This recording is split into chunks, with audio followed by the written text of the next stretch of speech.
Abemos Papa, né? Já temos o nosso Papa. E tem uma pergunta aqui do nosso amigo Ney. Eu gostaria que a gente ouvisse em relação aí ao nosso Papa Leão XIV. Ok. Bom dia, foi a benção, a paz. Como foi para a ordem agostiniana receber a notícia do primeiro Papa agostiniano a assumir a igreja, assumir essa nova missão? Como foi recebido entre os irmãos essa grande notícia? Muito bem. Olha, foi uma surpresa, né? Mas ao mesmo tempo uma grande alegria, né?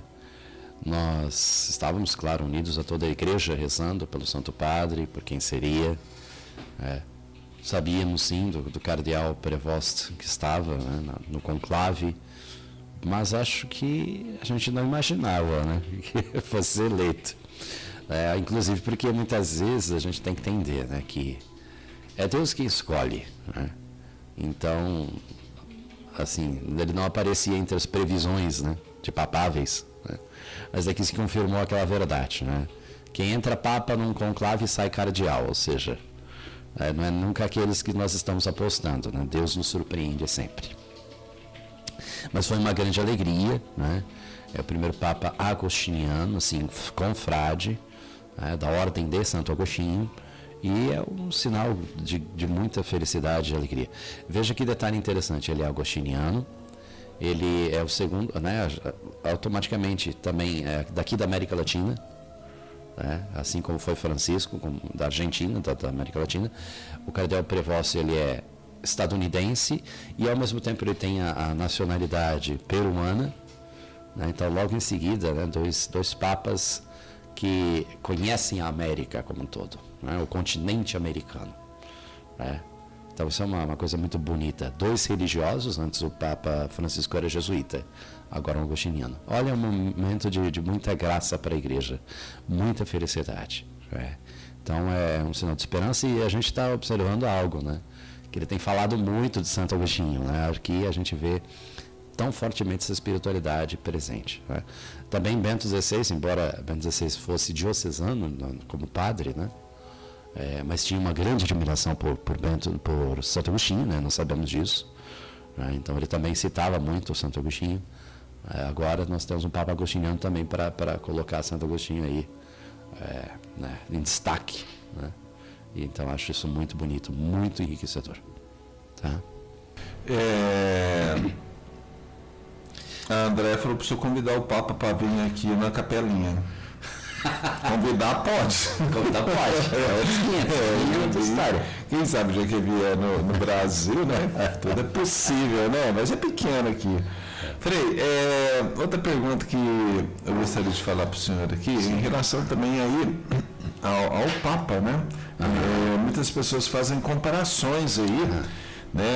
O outro Papa era mais simples, né? Igual, por exemplo, quando o Papa Francisco ele assumiu no lugar do Bento, algumas coisas ele mudou, né? Até nas vestimentas, as coisas. Então, muitas pessoas comparam isso, né? Um pelo outro, né? O que o senhor diz em relação a isso? A questão é delicada, vamos lá. Eu acho que o que nós temos que perceber é o seguinte, né? Ter um olhar de fé em que sentido? Quem escolhe é Deus, né? Quem de nós imaginaria que lá na Escritura aquele que tinha falhado com o Senhor, negado 3 vezes, o Cristo ia confirmá-lo como pastor da igreja, à frente dos seus. Então Deus tem suas razões, tem seus motivos, sabe quem coloca à frente da barca de Pedro e por que coloca. Então cada Papa, em todo o tempo, primeiro de tudo, há um porquê, há uma providência divina, tá? Que o Senhor permite que aquela pessoa assuma a frente da igreja. E nós tivemos, felizmente, eu posso dizer assim, nós vamos vendo os últimos papas, cada qual tem o que lhe é particular, a sua riqueza, o seu dom à igreja para enriquecê-la, para conduzi-la. Então, primeiro de tudo, vamos perceber isso. Tá? Cada qual tem o seu tempo, qual tem a sua missão no tempo específico, e Deus faz uso disso, tá? Faz uso dessa graça, portanto, né? De Deus, da providência para colocar ali aquela pessoa à frente, tá? O que nós temos que perceber? Às vezes a gente faz essa comparação só porque a gente está olhando muito com um critério um pouco nosso, né, humano, né? Temos afinidade? Temos afinidade. Quem me conhece, por exemplo, posso citar isso muito claramente. Eu gosto muito de Bento XVI. Tá, isso é inegável. Quem me conhece já sabe disso. Mas eu vejo cada Papa no seu tempo e respeito como pai espiritual da Igreja, colocado à frente da barca de Pedro, e respeito como tal, e rezo para tal. Rezo pela missão dele, como rezava por Francisco e rezo por Leão. Então isso precisamos entender, porque senão a gente fica muito à margem da questão dos nossos gostos. Um outro ponto, em relação à comparação. Sabendo que cada um tem o seu tempo, o seu estilo, o seu carisma próprio, as comparações, elas não são corretas. Porque cada um vai ser diferente do outro. Tá? Vamos pensar no Francisco, por exemplo.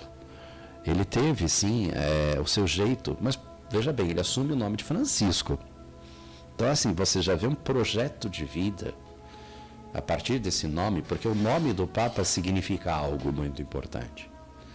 É um projeto de caminhada, de vida, de exercício ministerial. Então você vê que ali ele abraça um projeto de vida voltado a esse despojamento maior, inclusive nesses aspectos, né, de toda a questão estética e litúrgica da igreja. Ele nunca foi desmazelado celebrando a missa, mas sem dúvida foi muito mais comedido. Né? E isso é uma virtude dele para aquele tempo. Né? O Papa atual, ele já voltou, né? Apareceu com toda a indumentária que os outros papas utilizaram. A forma como celebrou as missas recentemente, o discurso, a forma como ele se posicionou, é dele. E ao mesmo tempo um respeito à tradição, um respeito a todas as coisas valorosas que a igreja possui, no vestir, no portar-se, na sua doutrina. Entende? Talvez porque hoje precisamos disso, resgatar esse valor. Então, assim, primeiramente, as comparações, às vezes nós o fazemos sem um olhar profundo de fé. E perceber que cada um ali naquele tempo é diferente. E precisamos abraçar isso. E outra, às vezes a gente faz a comparação porque a gente gostou desse ou daquele outro. Hoje uma pessoa me fez um dos seminaristas, a gente estava saindo do café da manhã, e ele fez o seguinte comentário: engraçado, o Bento XVI também falou de ecologia, mas ninguém desce a lenha nele por causa disso. Só do Francisco. Da mesma forma, né? O Papa atual, Leão XIV, ele já falou de paz, ele já falou contra a guerra, ele já falou do desarmamento. Ninguém está criticando. Se fosse o Francisco a repetir esse discurso, como ele fazia, ia ter gente criticando. Então, às vezes, a questão acaba sendo uma identificação pessoal. Então, eu não gosto de fulano, então nada do que ele faça ou que fale é positivo, entendeu? E uma outra coisa, agora vamos entrar no aspecto mais do respeito ao Papa, como um todo. Por quê? Falar dele, né? Comparações existem no sentido assim, eu perceber a diferença. É diferente? Ponto. Assim como Bento é diferente do atual. Bento foi diferente de Francisco, que foi diferente.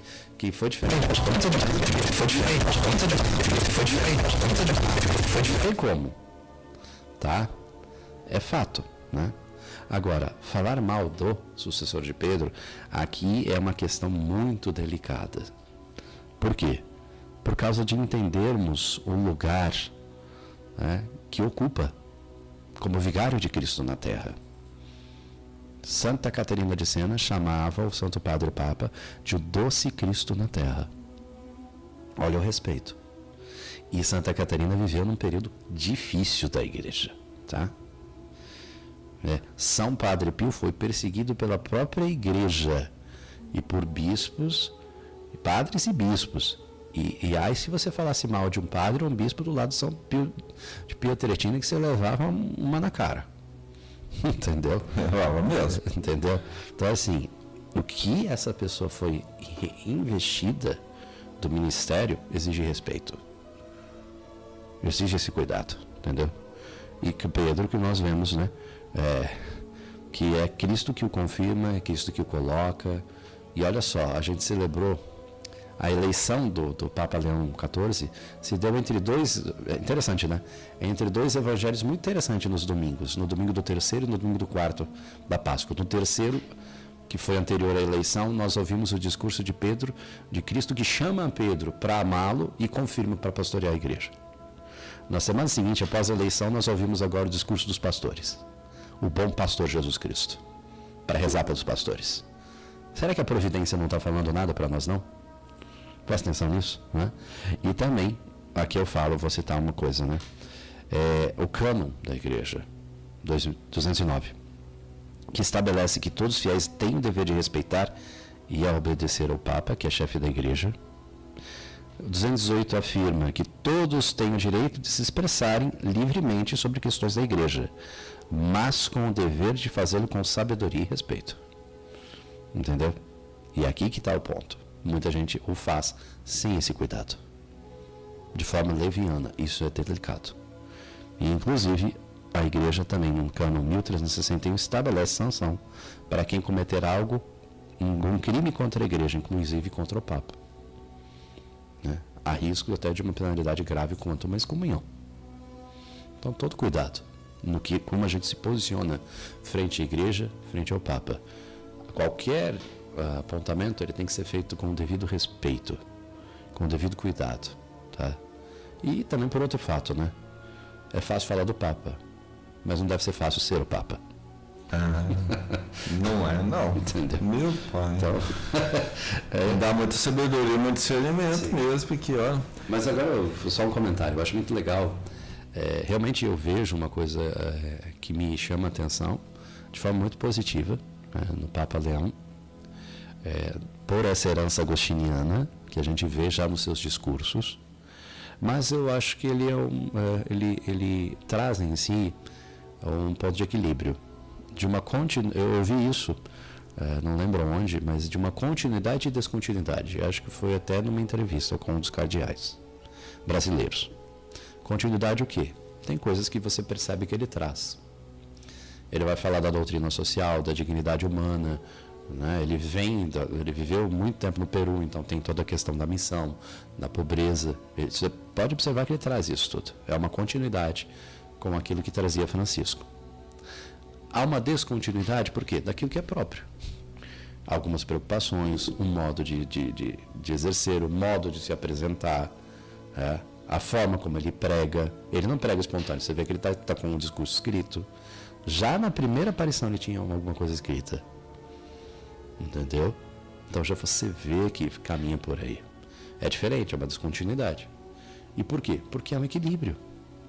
Eu me lembro muito de eu não lembro qual cardeal que foi isso antes do conclave, que eu vi que ele falou algo no sentido assim: nós precisamos de um Papa que tenha o coração de Francisco, mas com aspectos na doutrina, na fé, de mais firmeza.